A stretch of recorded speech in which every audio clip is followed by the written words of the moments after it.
Wow, welcome to our final altitude training camp recap. My goodness, it goes fast. It is brought to you by Ramos Law, a different type of personal injury law firm founded by Joseph Ramos, MD and JD, a board certified physician and attorney.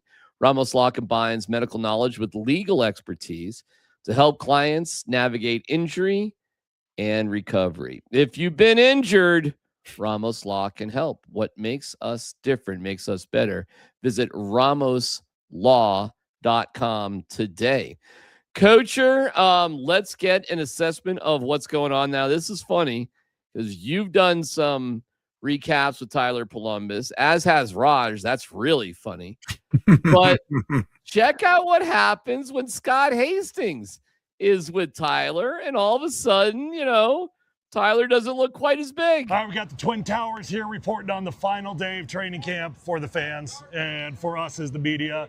Although camp will continue next week. It was a good bounce back day for the offense after yesterday's feisty practice. What'd you see from Bo Nix and the crew? I thought Bo was maybe his best day that we've seen since we've been out here. I thought he was special. He had a couple drills that I thought were great. I got set. Tyler and I argue a lot. Would you agree with that? Yeah, because I'm taller. Yeah. But we argue a lot, but we usually get to the same place. We just come from out here. And so we argue out here. My thing's on Stidham, why you're so hard on it. I think we both agree you're probably in trouble if Stidham has to be your regular quarterback. Yeah. But there's a whole lot of teams, once they lose number one, it's going to be trouble. Agreed. Just about every team is in trouble if they go to their backup quarterback. But I also think the one thing that's obvious is Jarrett Stidham is definitely going to be the backup quarterback of this team. I don't even think it's a question. Yeah. I don't even think it's a question. Again, my thing with him, when he's got a pocket, you know what his struggles are?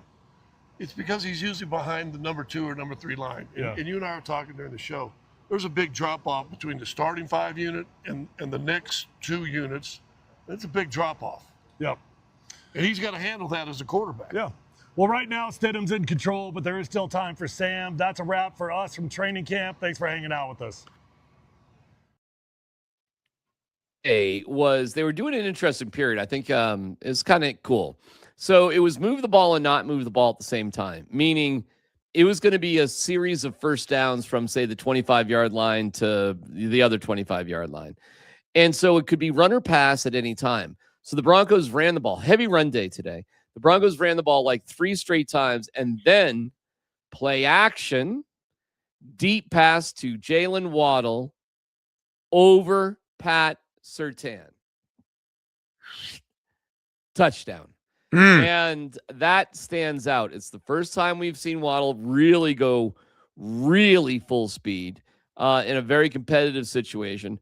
Beautiful ball by Bo. Bo, who had a rough day yesterday, which kind of led to a lot of the issues with the fights and skirmishes. And Bo was like in a fight, Roach and Nick Benito and all that.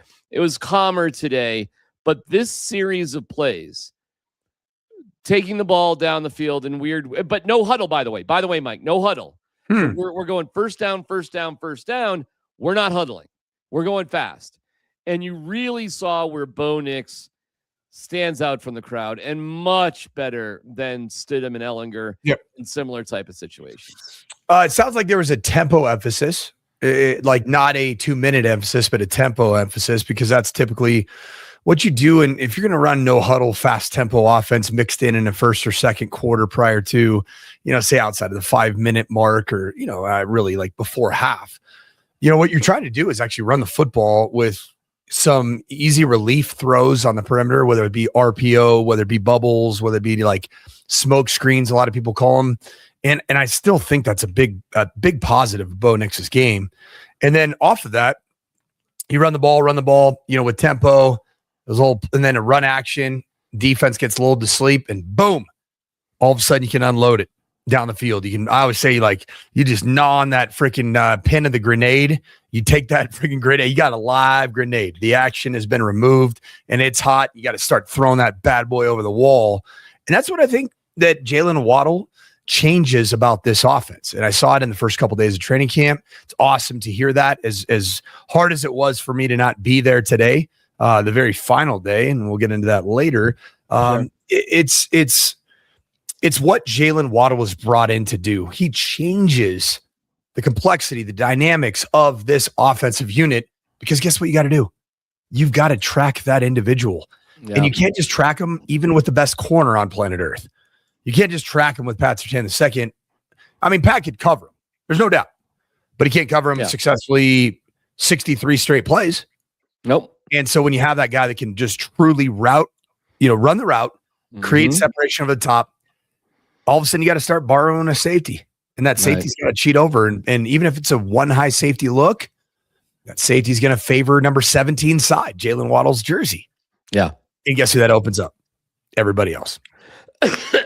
As great as Surtain is, and nobody's second guessing his abilities at all. I mean, you could have had Justin Fields, but I digress. No, it's better to have like 3 head coaches, a Russell Wilson contract, and turmoil, and not make the playoffs for like 3 straight years. That was a way better idea. Where is Justin Fields right now? Where's he playing? He is the backup for Patrick Mahomes in Kansas City. Cool. That's right. Hey, that's a franchise that agrees with D-Mac's take about Justin Fields, baby. Let's go. It's a quarterback situations, my friend. Yep, situations. And if you want to look at the disparity between who's really more valuable, check out what Bo Nix is about to make compared to what Patrick Surtain makes. And then let's have a chat about like who's more valuable when you don't have one, a quarterback or a cornerback. Right. Now, that being said, having great players is a good thing. But I'll tell you this. The best cornerback, and arguably Pat Surtain is the best cornerback. You can only hold on to a receiver so long if he's got speed and play action works. And a quarterback who can deliver a ball, nobody can guard that play, Mike. Nobody. Takes a lot of things working for you. But I saw what I needed to see. You know how Davis Webb put into the microphone about Jonah Coleman? Okay, we've seen enough. I've seen enough out of Jalen Waddle. I think it was important for him to be healthy enough to do like what he did today. I'm good. Dude, I'm good. I'm good on a bunch of things. Like I'm good on Cortland Sutton, I'm very good on him. He continues to be a beast. I'm good on Patrick Surtain. The Chargers is out for the year. Out for the year. The Chargers are going to charge your man. Like, I don't know. I guess Calvin Throckmorton is going to be okay to be the center with Bo Nix coming up on Friday night. But I'm looking at this game Friday. No Wattenberg today. Well, it was another one of those. He's in pads. And then he went side field. And we're going to team, and we're going to go to the good soldier field and not do anything. Yeah. So Forsythe, nowhere to be found. Yeah, I don't even know. Gosh dang, what happened to him? Nobody knows. Is that surgical? It's like Nate Bargatze being George Washington. Pints or quarts. Nobody knows. And we shall have a mile, which will be 5,280 feet. The only people who know that are people who live in Colorado. Why is it 5,280 feet and not meters? Because it's a marketing ploy for the Nuggets, the Avalanche, and the Denver Broncos, and maybe even 5,280 with attitude at altitude for the Colorado Rockies. I think that was their slogan one time when they lost over 100 games. So, by the way, Vic Lombardi will join us in about 6 minutes. Are you talking about the?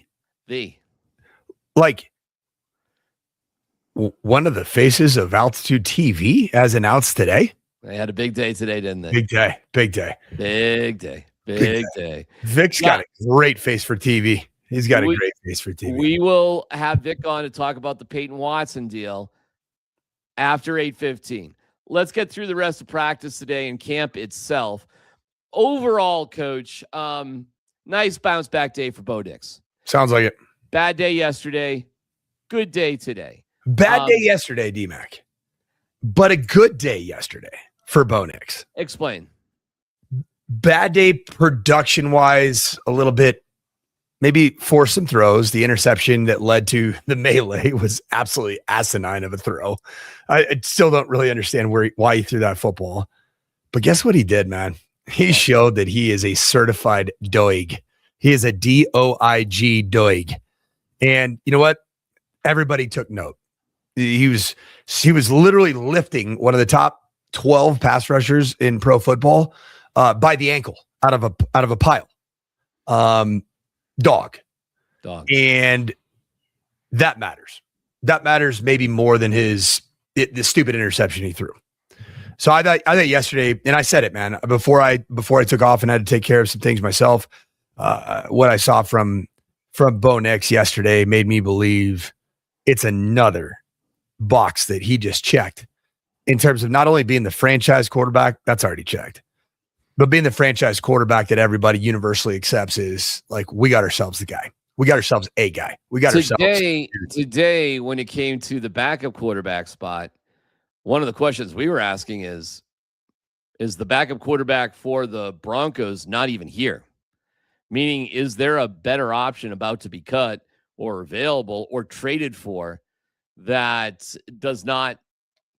Hey, listen, it has not been great for Stiddy and Ellinger in practices. And Ellinger threw a stupid interception today. They had a cool drive, by the way, cool drill to wrap up practice. The scenario was 58 seconds before the end of the first half, no score.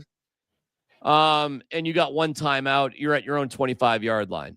So what are you basically trying to do in that situation? Points and or exhaust the clock and don't allow points for the other team. And what are you trying? And you're trying not to. Yep. So this is one of those rare occasions where Zach's okay. It's all right. It's not great. Always dependent upon how the other team's timeout situation. They had one timeout as well. One timeout. Zach's fine. Yep. So Bo got the team down the field, threw a strike down to about the 15-yard line. But the problem was the ball was snapped. The play started with about 27 seconds. They did not have a timeout. It was probably a 20, 25-yard pass down the middle of the field.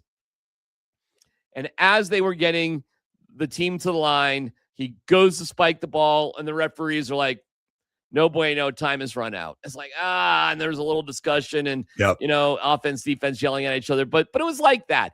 And while that would be disappointing, like, all right. I mean, that kind of sucks. I mean, you needed one more second. So it's hard to say that was really a bad series. It's just you got a little bit unlucky in that one, and maybe we can be quicker and better. Ellinger gets in there for the same scenario, and he has a great first pass. He's doing well. It's like 2nd and 8 with like 30 seconds. He throws an interception, and he's throwing across the field and kind of like too much of a risk for the situation. Again, throw the ball out of bounds, take a sack, whatever. And all of a sudden you see Sam Ellinger is a little bit of a risk-taking gunslinger. Yeah. And as much as we rip on Stidham for stuff, and he's not perfect either. He had an interception earlier today too, but he's not the type of quarterback to make that risky play. You ready for my hottest take maybe ever? Let's go. The thought that quarterback 2 for the Denver Broncos is potentially not in camp right now might be the dumbest take in the history of Denver Bronco takes. Okay. I mean, guys, all of you that are out there that think, Stiddy isn't this and Ellinger's not that. And, there's somebody out there. There's a Justin Fields. Well, guess what? Justin Fields also sucks. Part of the best aspect of what makes Jarrett Stidham and Sam Ellinger the right fit for Denver is because when Bo Nix is healthy and right, those two are the right guys in the room for Bo Nix. The Denver Broncos don't want there to be a quarterback that frankly even looks a little bit better than Bo. Zach Wilson, do you remember? Mm-hmm. Zach Wilson in training camp looked freaking good. Now, he had a lot of flaws. There were plenty of flaws, but solely like there were some things that all of us in the media on a daily basis would look and watch and be like, ooh, that's first round type stuff right there. I don't think there's any way because there's a cohesion to that quarterback room with Davis Webb that isn't going to be broken up anytime soon. Yeah. No chance. All right. In terms of training camp, that's it, kind of. What they're going to do, of course, is play the preseason game Friday. We'll have not exclusive, but we'll have full coverage for you. I guess there will be other people covering the game. And then next week will be more of training camp time, except we're not allowed to broadcast from there. But media can be there, and then some of the fancy pants get to be out there, not the regular folk. That being said, that'll wrap up our training camp coverage. But when we come back, Vic Lombardi on the What? Watson, I know it's coming up, and we explain a very personal situation that Mike went through. And real quick, around to see. It's not my broken nose, Darren. Everybody asks me if I have a broken nose. Yeah. I just have really bad allergies and a deviated septum. I apologize. I've never broken my nose. So anyway, I digress. Vic Lombardi coming up next. At Ramos Law, we believe in the relentless pursuit of excellence. Because excellence isn't just about winning, it's about preparation, discipline, and heart. It's what drives the athletes we stand beside. And it's what drives us every single day in the courtroom, in the community, and in the lives we fight to protect. Ramos Law, what makes us different, makes us better. Well, a very special version of training camp recap, as we have gargantuan breaking news about Peyton Watson. Vic Lombardi joining us now. Vic, I'm putting a graphic up to sort of show what's going on, but maybe you can explain better what the deal was all about. Well, first of all, what's wrong with your face, Coach? What happened to it? D-Mac, what's wrong with your face? I've got training camp face, my friend. Oh, okay. It's a little red. What's better with your face? Yeah, my face has always been this way. It's always been mushed. Three guys with bad faces. Hey, I think there's only one or two of us that have bad face. I think you're a pretty good looking cat. The Nuggets, I should say, executed a deal that I think we all saw coming. You know, I guess I'm having trouble right now because this deal happened a couple hours ago. I'm having trouble understanding why people are so surprised. Some are enraged. Others are beside themselves. What did you think was going to happen here? Exactly. I mean, I think I made it very well known during our show. I said this in April. I said, don't be surprised if the Nuggets this season have to take a little bit of a step back to take a step forward. And this is pretty much in line with what I was referring to. They are a second apron team, and they're not going to remain a second apron team. They're going to get below the apron because nobody even lives above the apron anymore. Nobody. In fact, they're the only team there now. They're not going to sign Peyton Watson to $22 million without making alternative moves.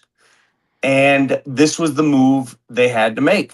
They tried to make other moves, in my humble opinion, but they couldn't do it. And so this is what they were left.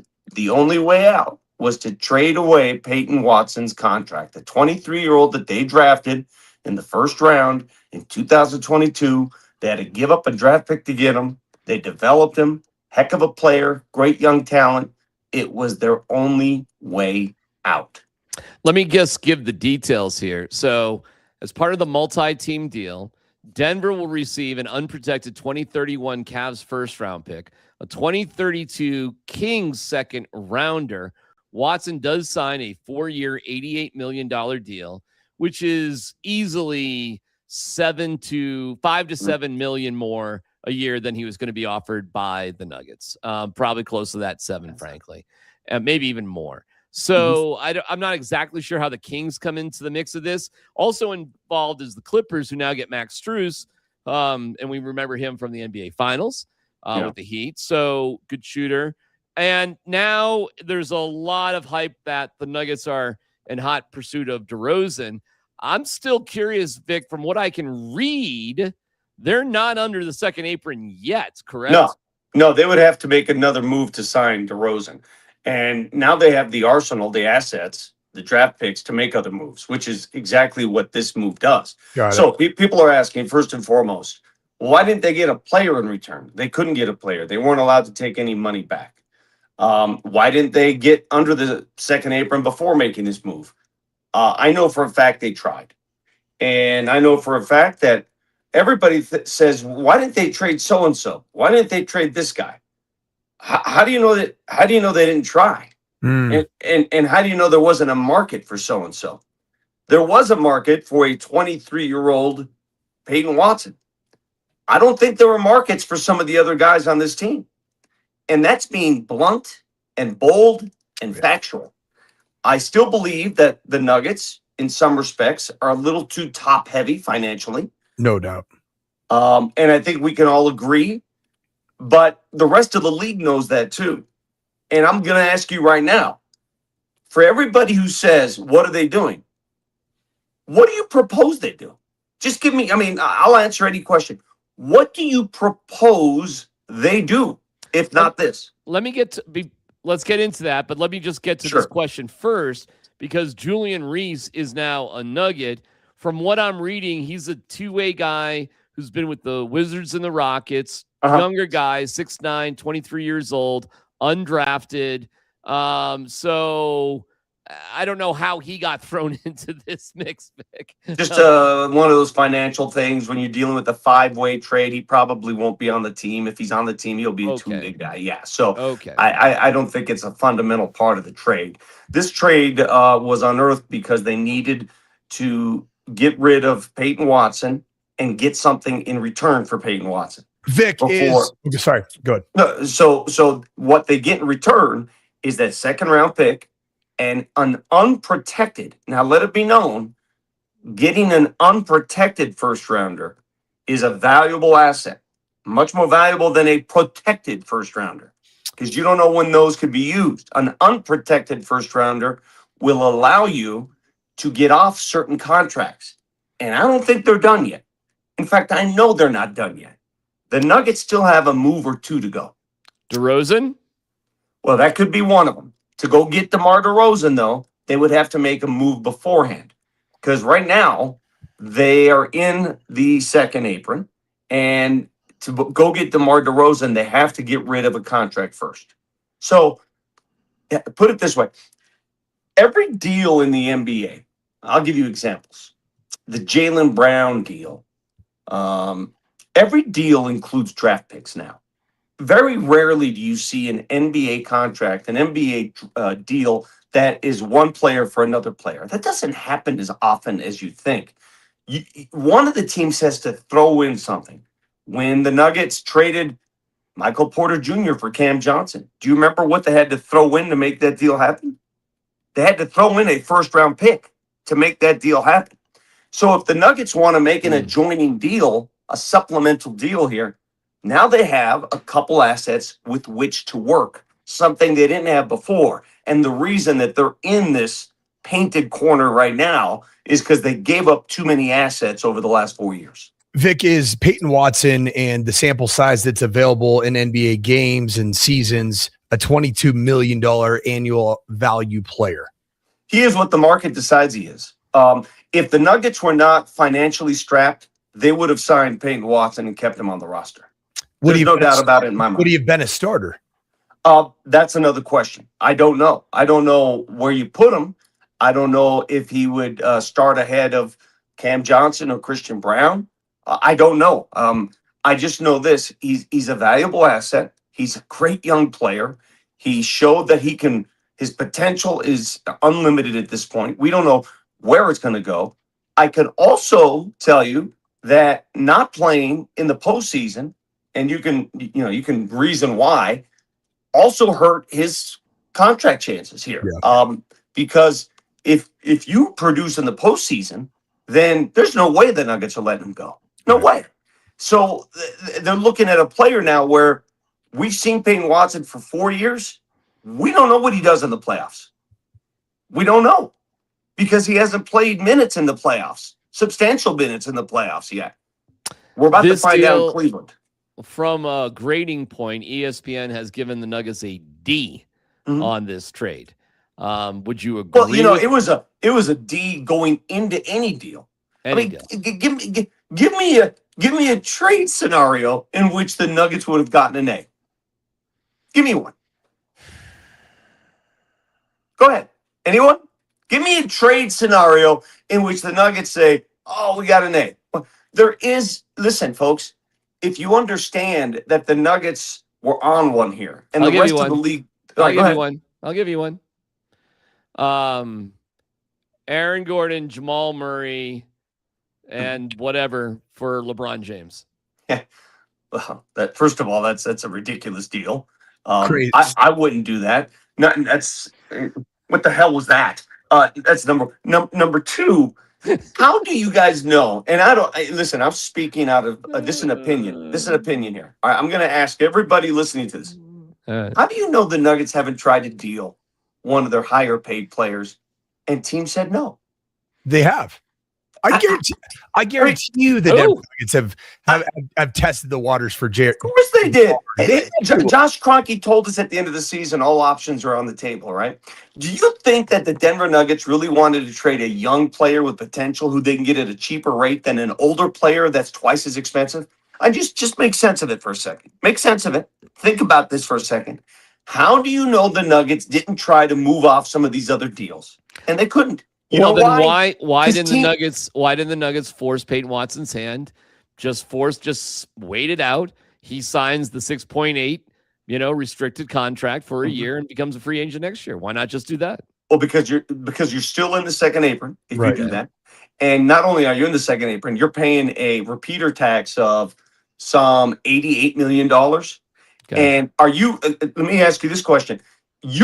Everybody who says, why not just pay the tax? I agree. It's not my money. It's not my money. If they want to pay the tax, pay it. But if you're a businessman and you're running a team,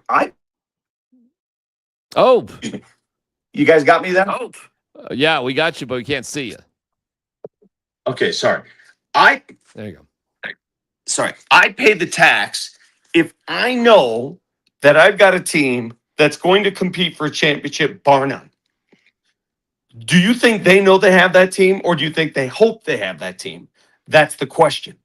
So if you're going to pay the tax, you're going to pay it for a player that's going to get you over the top, that's going to say, okay, this guy. How do you know that guy is Peyton Watson? How do you know? It's a great young player, but how do you really know? I think this year, guys, and I saw this coming months ago, and I think we were told as much, sometimes when mistakes and missteps are made, and those mistakes and missteps are giving up too many assets to try to grow too quickly. You know how franchises try to grow too quickly and it ends up costing them? I think this is what happened here, is the Nuggets got so optimistic about building around Joker and Jamal. They tried to do so much in a span of 2 to 3 years, and they gave away too many of their assets. And now it's time to pay the piper. Got to get some assets back. Final question for me about this. Do you believe the story that Peyton Watson was asked repeatedly to play in playoff games, but declined because he was protecting his health because he was looking for a better contract? Do I believe he was asked to play? Of course I believe he was asked to play. Do I think Peyton Watson, if healthy, would have played? 100%. Okay. All right. 100%. So these guys are competitors. These guys are. Why were the Nuggets asking him to play then? I'm confused. Why wouldn't they know his health status? I'm sure that they would know it, but when you're dealing with soft tissue, you really don't know, right? You think you know, but you really don't know. Did he feel confident in the hamstring? He suffered it twice in the last 2 months. Did his agent play a role in him not playing? Probably. Did it cost him money? Probably. Because what did it cost him money? What if he had played and re-injured the hamstring? He'd be sitting here right now. He wouldn't be signing a $22 million deal with the Cleveland Cavaliers. I guarantee you that. What if he played and they beat the JV Wolves team? If he had played, then he'd be making a ton of money with the Denver Nuggets. Them's are the breaks. His injury came at the worst possible time for this franchise and for his contract negotiations. All right, let me go back a little bit. Do you honestly believe he truly was injured and didn't play because of course he was injured? Yeah, I'm not playing that. Of course he was injured. You don't think he was backing down just because of financial reasons and he was actually okay? If Peyton Watson were 100% clear to play basketball, he would have been on that court. Mike, you've been around professional athletes before. You don't think word gets around if a guy hides? You don't think people start to ask questions if a guy hides or if a guy decides he's not? You don't think the rest of the league would know what was going on if he opted not to play? Come on now. It's a small league. It's a small world. The dude wanted to play, decided not to for whatever reasons because that injury was just too close to home. And you know what? I think ended up costing him. But if he were 100%, he would have played. No doubt in my mind. Is anybody ever 100% is the first thing? No. But we've seen guys not 100% try to play. Yeah, we saw Aaron Gordon it right in front of us. Yeah, we saw Aaron Gordon tried 3 times to come back. Yep. And all 3 times he failed. Jamal Murray's played not 100%, and it was not good. When you don't have your hamstring, and again, there are different injuries. If Michael Porter Jr. played with a bad shoulder, okay, a bad shoulder. Now, you could play with a bad shoulder. I'm telling you right now, you cannot play the sport of basketball with a strained hamstring. Can't do it. Aaron Gordon tried it in Game 7 last year against Oklahoma City, and he was shot up. And frankly, the fact that he was on that court made him a warrior in my mind, but who knows what damage it did? Who knows? We don't talk about that, do we? Yeah. We wonder, we say, God, Aaron Gordon's always hurt. I wonder if him playing on 3 days rest with a strained hamstring actually led to further damage in his hamstrings. Can I tell you something? Mm-hmm. We will never forget the day Altitude TV announced a new TV lineup because it'll be defined by the Peyton Watson deal that we've been waiting for months, Vic. The timing is sublime. I mean, the Nuggets clearly had to save $22 million for that lineup. The Kroenke Sports Entertainment organization had to free up some cap space to get Vic back on. And we know that. Well, yes. I mean, clearly I'm a Supermax player, so I'm way above the apron. So they had to clear a lot of cap space to make that happen. Did you okay the publicity photo? Oh gosh, I wish I had it here. The one where I look like a dwarf?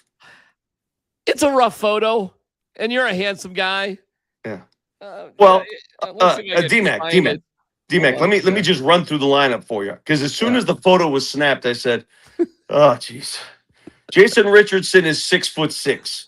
Katie Wingy in heels, by the way. I should have wore my heels. She's like 7'4" in heels. The new guy, Noah Reed, I believe he was wearing heels as well. He's like 6'4". Bill Hanslick is 6'7". The hell am I supposed? I should be covering soccer or hockey. That's why I'm always more comfortable covering those hockey guys. I can look at them eye to eye, and I feel great in those rooms. Yeah, let me put this up for people who have not seen it. Hold on one second. This is going to be a doozy. And I was wondering, is this photoshopped, or were you guys all together for this one? No, we were all together. Yeah, we were together. Right. We shot this, I think, last week. On the far left is Cortland Sutton. Pretty much. Second is Pat Bryant. Then we have Troy Franklin. Yeah. And then we have RJ Harvey on the far right. Jalen Waddle. That's Jalen Waddle on the far right. That's good. By the way, I am taller than Jalen Waddle. Believe it or not. I believe it. I am taller than Jalen Waddle. I interviewed him a couple weeks ago, face to face. And D-Mac, I'm taller than you. I know it sucks. And I'm taller than Raj. Yeah. So I am not the shortest widget at Altitude Sports by any means. No, I am getting heels. I think I am. And unless you want to count the Drew Goodman podcast that we carry, and then Drew would own that. But no, it might be me. Yeah. But that photo, Vic, is that was an interesting choice. Like we could have done stools, like a stool maybe. Yeah. You know what I'm saying? Like we got to. You know what? You know what? That's a good point, because we're going to have to be doing a lot of standing during the course of the season, and I'm going to have to stand next to Jason Richardson. So they better figure that out right now. I ain't doing this all year. Well, I do know broadcasters for basketball that have used the box. Have you? I ain't using the box. You know what I'm talking. You know what I'm talking about, though. I'm not doing the Drew Goodman box. I'm not doing it. I'm not doing it. I refuse to do it. Jay Rich just needs to lay down or sit down. I mean, that's just the way it's going to be. I had a segment on 9 News where Ariel Arsudo, she was on the box. It was she was box, and it's the box is a thing. Hey, one last thing for you, Vic, because I think the happenings of today are going to be evaluated, analyzed years from now. And the most important thing that I could ask you is this: 5 years from now, Peyton Watson will be what? I have no idea. I think Peyton Watson is a very good player, but I haven't seen enough of Peyton Watson to give you my target answer to that. I saw him in a month in January when the team was down 3 starters, and he came to play, and he averaged 22 points a game. Would he be able to average those numbers with a full unit? I don't know. I do know he has extremely great potential. He is much improved offensively. He's got a 3-point shot that he added to his game. We know what he can do defensively. But a lot of this is who you play with, where you play, the system you play in. Does the chemistry work? We saw it work in the month of January. I really wanted to see it in the playoffs, guys, because that's when it matters. All right, Vic, I'll give you an option here. You can hang in here, just hang out with us as we go through specifically why Mike missed work today. And why I look like and why my face looks awful, Vic. Or you can just go because you've spent enough time with us, and it's been great having you. What would you choose to do? My choice, to be honest with you, is to get back to what I was doing. Okay. Because I was hard at work here. My wife keeps calling me, which is why my connection keeps going out. But I really do want to listen as I put this phone down to why your face is smashed, and I hope that has something to do with today. I don't know, Coach Sanford, why you missed practice, but I appreciate you guys the platform to at least let you give my perspective. Yeah. Of no. And by the way, nobody answered the question. I asked the question: what would you have done if you're the Nuggets? I didn't have an answer. Nobody answered the question. I said LeBron. And guess what? All those people that are in the comments right here, I got some people that are saying, "Oh, do this, do that." Oh, Vic, you're just here. Vic on his knees. What would you have done, Vic on his knees? What exactly is your route here? Tell me what you would have done. If you don't have an idea on what the Nuggets would have done, then don't give me that bullshit. Oh, yeah. Tell me what you think the Nuggets would have done. Cool, baby. I don't know. Listen. I brought up LeBron and you laughed at me. So because that's a stupid idea. Here's my I can tell you this right now. No owner in the league is going to pay. Let's say that they re-signed Peyton Manning. Yeah, that'd be something. Peyton Watson, and they brought back and they added some other parts, and they had a tax bill of $177 million. No owner in the league is doing that for a roster that you're not sure is going to win a championship.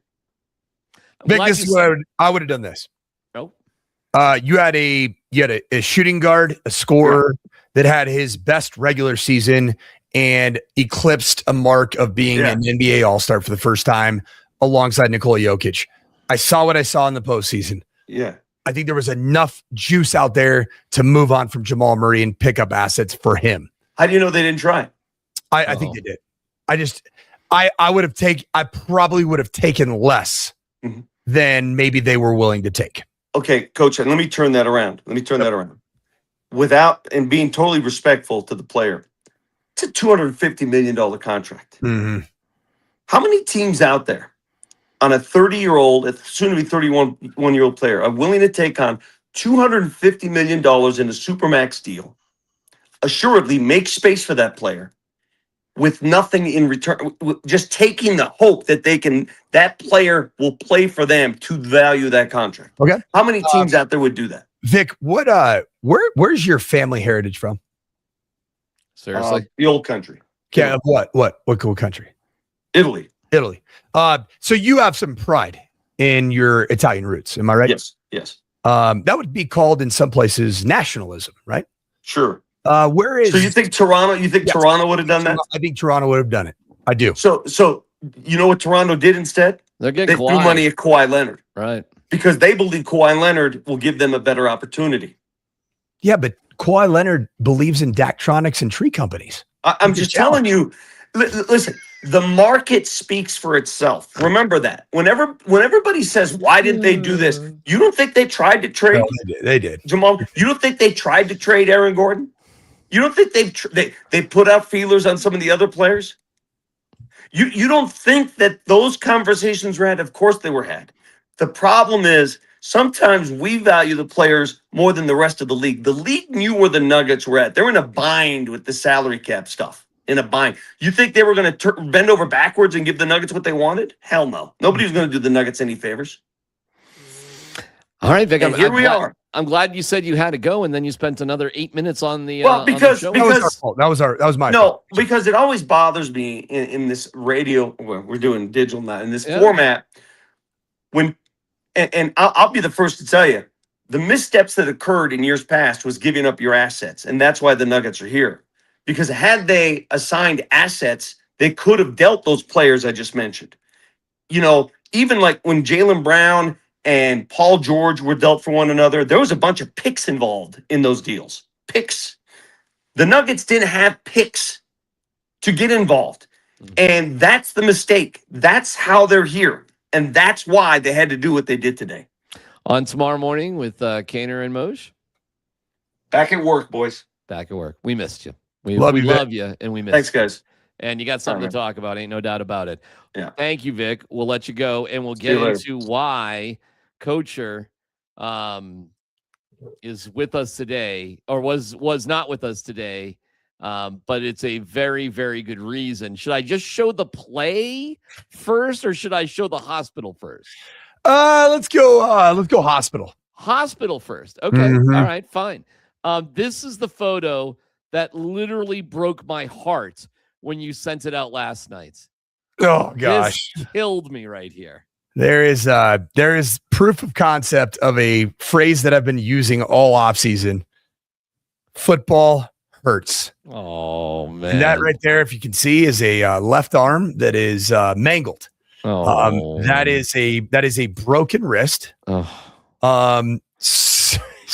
This is my 11-year-old son, and that was his second ever snap of quarterback football. Yeah. Okay. And guess what happened to the right wrist on the same play? Also broken. Unbelievable. And that's my guy, Little Gunny. And unbelievable. he was so strong, he was so tough. But man, football, I've said it all along, is that it's a sport that is really hard. It's really physical. It's not for the faint of heart. It's gladiatorial. It's the modern day Coliseum, if you will. So yeah, I've been around football, and somebody asked the question, and how do you break both wrists? I've never seen it. My dad coached my entire childhood, and I've played at a very high level of collegiate football. And so when my wife called me yesterday, I was coaching my own team, and my wife says, "Honey, Gunner broke both of his wrists." I said, "You are not a doctor. It doesn't happen." There's my guy right there. Listen, when you sent this picture, and he's trying his best to smile, God bless his heart, and I almost sent back in the group text 2 thumbs up. Yep, that's right. No, he was actually, they call that the Riz face. The Gen Z and Gen Alpha crowd call that the Rizzler face. But oh my gosh. So you do have the video here. This is the play of Gunner's second ever play from scrimmage as a quarterback. And it was I left. I think it was like 25 blast keeper. Okay. And the keeper is basically, that's actually from the Shanahan vernacular. Tyler Plumbus uses it all the time. You'll hear Schlereth use it all the time from that old Shanahan vernacular. It's a bootleg. Okay. And so my son runs his first bootleg. He's never been freaking tackled in his life. And the team that they were playing against had a bunch of veteran players. My son's team was, everybody's essentially playing for the first time. And so he went to the ground. Are you ready? I can roll it. Yeah. Let's. So he broke his fall with a right arm, and then the young man that tackled him, which was a completely clean tackle, landed on his left arm, and so it was 2 completely different injuries on the same play. So let it roll. Here we go.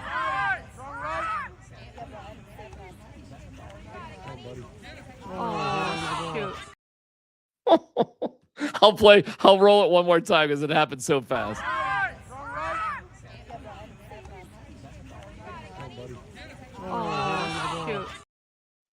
Poor kid. Oh my God. My heart is breaking. So that led. So if anybody's wondering why my face looks like that, I didn't get punched. I didn't get in a fight. I was at the hospital last night till about 2:30 in the morning. I didn't sleep last night. My son's been in excruciating pain for the last 24 hours. He's going to have double surgery probably Monday or Tuesday. So he's just dealing with it. I had to hold his hand and put my hand on his chest to try to help him breathe as he was getting his both arms had to be reset. They had to be set by a doctor in the ER last night. But big props to the UC Health emergency room and in Highlands Ranch, man. They gave him great care, and I'm just really proud of my son. He's a stud. He's a warrior. Oh my God, dude. Well, I'm glad we can. I'm glad you're in good enough spirits that we can show that and explain exactly what's going on in your personal life. And God bless Gunnar. He's such a sweet kid. Great kid. I don't know about your younger kid, Griffin. He's a. You know what he is? I don't know. You know what he is? Football guy. Football guy. But your kids are so joyful, and I'm sure Gunnar will, in the long run, there's some sort of purpose for this, right? There's some sort of meaning for this. Sometimes it's not very clear, but there's something. There's something. And I've learned a lot of things in a short period of time about what you can't do without hands, arms, wrists, or anything. So yeah, you can fill in the blanks. I've had to assist. Oh yeah. My wife, more importantly, has had to assist more importantly with about everything you can do. So not the easiest thing to deal with. It was literally happened the night before his first day of school. So he of course was not able to be at his first day of school or first week of school. So you know what? We as a family really appreciate all the well wishes and honestly, like our listeners, you can see all the comments here, just a lot of really, really good people. And just reminds you this game, football is a hard game. It's not an easy game. But what I did have a lot of encouragement from is a game that I've given essentially my entire life to. I continue to. My family has, more importantly, have sacrificed. My wife sacrificed a ton. I got a smile today when my son this morning was able to figure out he can scroll his YouTube clips, his shorts. He was watching football highlights. So that was good to see. Well, tell him we love him and give him a pat on the head for us and scratch his back or whatever he needs. Absolutely. And we love him and love you guys. And yeah, we love you too, D-Mac. Thanks for all your thoughts, man. And you know all this because I've been keeping all of you on the altitude line abreast of everything, including real-time updates last night at like 11:52 in the evening. Unbelievable. So, all right, with that, a very different way to wrap up training camp recap. Thank you to Ramos Law. This is our second year that Mike and I have done this. The participation from you, the views, double what we did last year. Double. So we thank you so much. Make sure you like and subscribe. And if you're injured in an accident, RamosLaw.com. What can I tell you? I mean, they're the place to. At Ramos Law, we believe in the relentless pursuit of excellence. Because excellence isn't just about winning, it's about preparation, discipline, and heart. It's what drives the athletes we stand beside. And it's what drives us every single day in the courtroom, in the community, and in the lives we fight to protect. Ramos Law, what makes us different, makes us better.